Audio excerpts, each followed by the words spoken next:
নমস্কার, স্বাগত কারা যেন শুনছে ইউটিউব চ্যানেলে। আমি আপনাদের সঙ্গে সৌমিক রয়েছি আজকের গল্প নিয়ে। গল্প ঠিক না, এটা ঘটনা বলা চলে।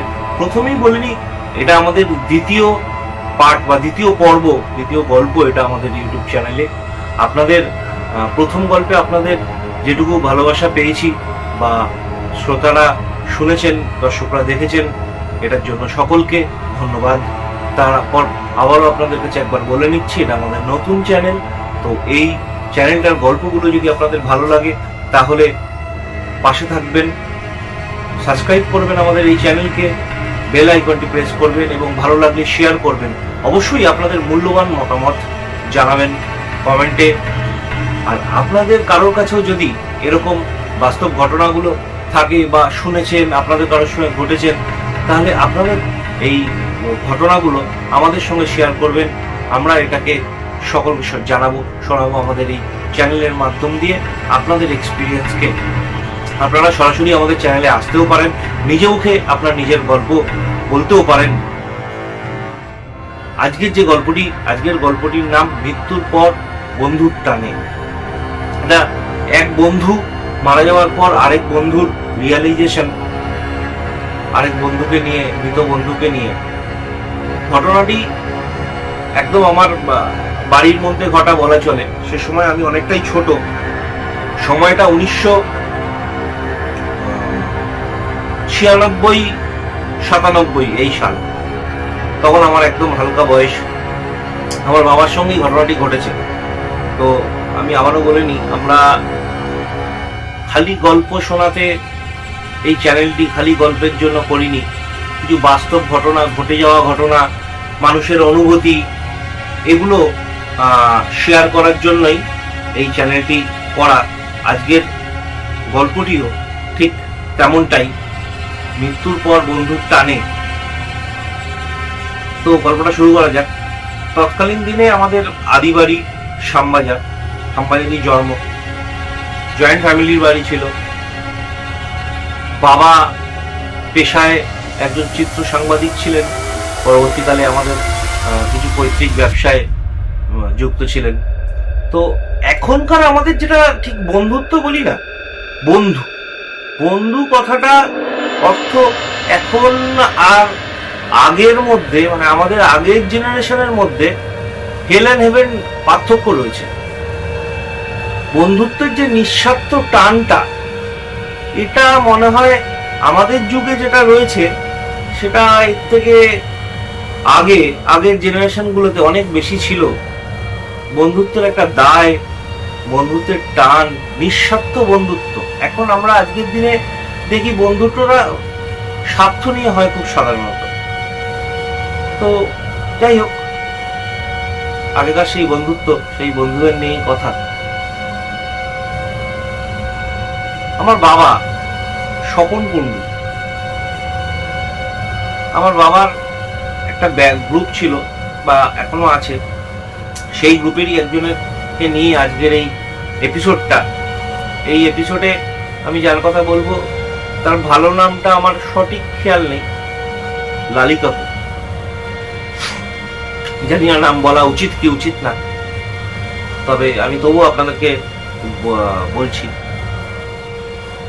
ভদ্রলোক ইন্ডিয়ান রেলওয়েতে দূরপাল্লার টিকিট চেকার ছিল, টিটি ছিল। স্মুথ জীবনযাপন, বিয়ে শাদী করেননি। উনি এবং ওনার মা একটি ফ্ল্যাটে থাকতো। আমাদের এক স্থানীয় ক্লাব ছিল, যে ক্লাবে বাবারা যুক্ত ছিলেন, বা পুজো নানা রকম অনুষ্ঠানে আমরা তখন ছোট, বাবার সাথে যেতাম। আর বাবাদের বন্ধু বান্ধব বলতে হৃদ্রতা এতটাই ছিল, ফ্যামিলি রিলেশন ছিল। অনেক গেট টুগেদার একসাথে হতো, পিকনিক একসাথে হতো, ঘুরতে যাওয়া একসাথে হতো। তো যে কাকুকে নিয়ে আজকের এই ঘটনাটা, হঠাৎ একদিন শোনা যায় সকালবেলা যে লালিবাবু সুইসাইড করেছে, মারা গেছে। তখন হয়তো সুইসাইডের অর্থটা অত ভালোভাবে বুঝতাম না, মারা গেছে। যাই হোক, তো বাবা তৎক্ষণাৎ ঘটনা শুনে সকালে কাজে বেরোনোর আগেই কোনো রকম ভাবে বাড়ি থেকে বেরিয়ে গেল। বাবার সাথে সাথে আরো যারা বন্ধু বান্ধব ছিল তারাও অবশ্যই গেছিলেন। তো আটকে যাচ্ছি, তার কারণ হচ্ছে একদম বুকটা যেন ভেসে উঠছে। তিনি আমাদের ক্লাবের, যে ক্লাবটার কথা বলছিলাম, সেখানকার সেক্রেটারিও ছিলেন। খুব বড় করে পুজো হয়, সরস্বতী পুজো সেই ক্লাবে। তো জানা যায় সেই দিনকে, যেদিনকে সুইসাইড করেন উনি, সেদিনকে তার জন্মদিন ছিল। জন্মদিনের দিনই মৃত্যুদিন। সঙ্গী কে ছিলেন? সঙ্গী ছিলেন তার মা, বাড়িতেই তার সঙ্গী থাকতেন একটা ফ্ল্যাটে। তার দিদি জামাইবাবু থাকতেন, তারা তাদের মতো থাকতো। তো কাকুর হাতে বেশ কিছু আংটি টাংটি ছিল। সুইসাইড করার সময় সেই আংটিগুলোকে খুলে রেখেছিল এবং সুইসাইড নোটে পরিষ্কার লিখেছিলেন যে আমার মৃত্যুর জন্য কেউ দায়ী না, যেটা বয়ান হয় সেটা লিখে গেছিলেন। তো মারা যায়, বৃদ্ধ মা বাড়িতে থাকে। ঠিক কি কারণে সুইসাইড সেটা আমি সঠিক জানি না, বা সেটা নিয়ে আলোচনাতেও আসছি না। তো বন্ধু বান্ধবরা সবাই পিজিতে পোস্টমর্টেম হয়। পোস্টমর্টেম প্রক্রিয়ার পরই একটা ঝঞ্ঝাট তৈরি হয় হসপিটালে। কি ঝঞ্ঝাট? না, আমরা সবাই জানি পোস্টমর্টেমের পর ডাক্তারের কাজের বাদ দিয়ে পুরো কাজটাই ডোমদের হয়।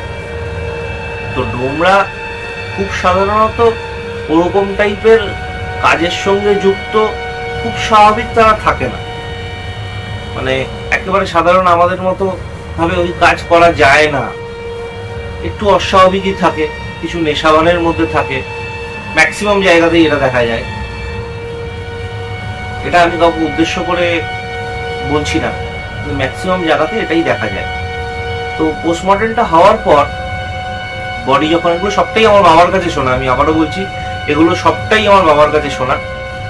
পোস্টমর্টেম হওয়ার পর বডি সে সময় মানে সেলাই টেলাই করার আগে, কাটা ছেঁড়ার পর যে সেলাই হয় সেগুলো করার আগের মুহূর্তে লালি কাকুর যে জামাইবাবু ছিলেন, তিনি তৎকালীন দিনে এক কেন্দ্রীয় মন্ত্রীর পিএ ছিলেন বা খুব ক্লোজ ছিলেন সে সময়। তো হসপিটালেই রীতিমতো ডোমদের ওপর চড়াও হয় বা জোরে বলে যে তাড়াতাড়ি ছেড়ে দাও, এখনই করে ছেড়ে দিতে হবে, আগে করো এটা। এরকম ভাবে কোন একটা তর্কাতর্কি ডোমদের সাথে হয়। তো ডোমদের সাথে তর্কাতর্কি হওয়ার ফলে ডোমরা উল্টো ওই অবস্থায়, ন্যাকেট অবস্থায় দেহটাকে রেখে দিয়ে বলে আপনার যা করার আপনি করে নিন, আমরা কিছু করতে পারবো না, খালি সেলাইটুকু হয়েছে। সেই পরিস্থিতিতে ঘটনাটা, আমি ওখানে ছিলাম না, যেটুকু বাবার কাছে শোনা, এমন পর্যায়ে যায় যে ডোমরা আর বডি পরিষ্কার করে যে প্যাকেট হয় বা প্লাস্টিক দিয়ে মুড়িয়ে দেয়, ব্লাড ট্লাডগুলো মুছে দেওয়া, এই ঘটনাগুলো আর করে না। তো বাবা আর আরেকজন কাকু ছিলেন, উনিও আজকে এই পৃথিবীতে নেই, উনি মারা গেছেন। ওনার মৃত্যু যদিও স্বাভাবিক মৃত্যু, ব্লাড ক্যান্সারের পেশেন্ট ছিলেন। এরা দুজন রীতিমতো বলা চলে পকেটের রুমাল দিয়ে মুছে টুছে সেটাকে পলিথিনে যেরকম অপঘাতে মৃত্যু হলে পোস্টমর্টেম পর মরায়, সেভাবে মরিয়ে বডি বার করা হয় মর্গ থেকে, পিজির মর্গ থেকে। প্রথমে আসে বাড়িতে, ওনাদের বাড়িতে, তারপর আসে ক্লাবে, যেহেতু ক্লাবের সেক্রেটারি ছিল, তো ক্লাবে আসে, সেখানে মাল্যদান বা যে নিয়ম কানুনগুলো হয়, শোক প্রকাশ, এগুলো ক্লাবের সদস্যরা করে। সে সময় মনে আছে, আমি এখনো ভুলবো না, মার সাথে হাত ধরে আমিও গেছিলাম ওখানে সেই নিথর দেহটা দেখতে।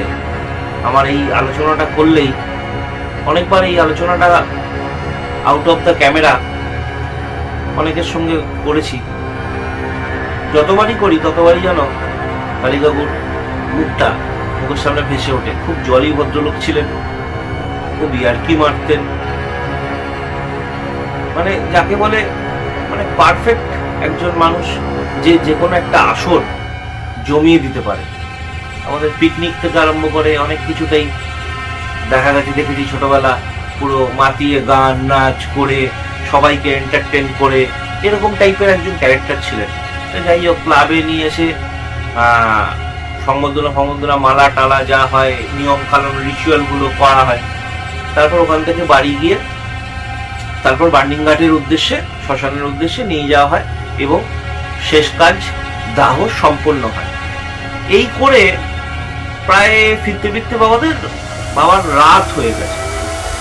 যদিও উত্তর কলকাতা শ্যামবাজার, রাতটা ডাজেন্ট ম্যাটার। আপনারা শ্রোতা বন্ধুরা অনেকেই জানেন যে যত রাত বাড়ে তত যেন উজ্জ্বল হয়, এরকম একটা ব্যাপার। যদি এখন কলকাতার সঙ্গে তখন কলকাতার অনেকটা পার্থক্য ছিল। তো বার্নিং ঘাট থেকে ফেরার পর বাবা বাড়িতে আসে। এবার সেদিনকে ভাগ্যক্রমে আমার মায়ের মা, মানে আমার দিদা, উনি আমাদের বাড়িতে ছিলেন। এবার আমাদের শ্যামবাজারের বাড়িতে পুরোনো দিনের বাড়ি এরকম ছিল, গ্রাউন্ড ফ্লোরে একটা ঘর, আমাদের ফার্স্ট ফ্লোরে একটা ঘর, এরকম ভাবে ঘরের ভাগাভাগি গুলো ছিল। শরিকি বাড়ি ছিল, বাকি জেঠুরা থাকতো, ফ্যামিলি থাকতো, জয়েন্ট বাড়ি। আগে বলেছিলাম আমি একবার, মনে হয়।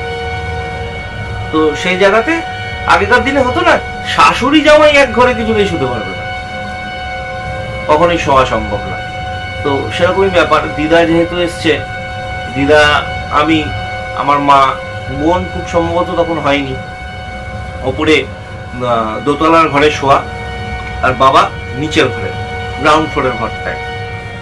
আমাদের বাড়িতে তিনখানা এন্ট্রান্স ছিল। একটা ব্যাক এন্ট্রান্স যেটা বন্ধ থাকতো, একটা সদর দরজার এন্ট্রান্স, আর আরেকটা হচ্ছে সাইডের আরেকটা দরজা ছিল, তার পাশে আমাদের ঘরটা জানলা ছিল। সেই জানলার ওখানে বাবা বসা। বাবার রাত্রেবেলা অভ্যাস ছিল, বাবা পান খেতেন আর গল্পের বই বা ম্যাগাজিন পড়তেন। একটা চেয়ারে বসে, হাতলওয়ালা চেয়ারে বসে পড়তো। তো যথারীতি সেদিনও এমনি মন মেজাজ খারাপ, ওরকমই পড়ছে।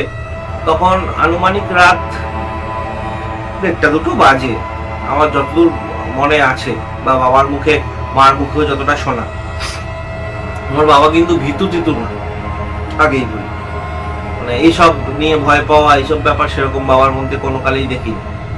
যে শ্মশান থেকে এসছে তাই ভয় পাচ্ছে, ভাবতে পারেন। এরকম কোনো ব্যাপার।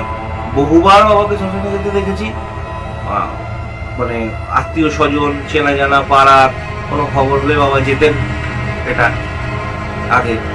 তো সেই জায়গাতেই ওই জানলার ধারে বসে ম্যাগাজিনটা পড়ছে আর পান খাচ্ছেন। হঠাৎ করে বাবার ডাকনাম ছিল লোটন, বাবার ডাকনাম লোটন।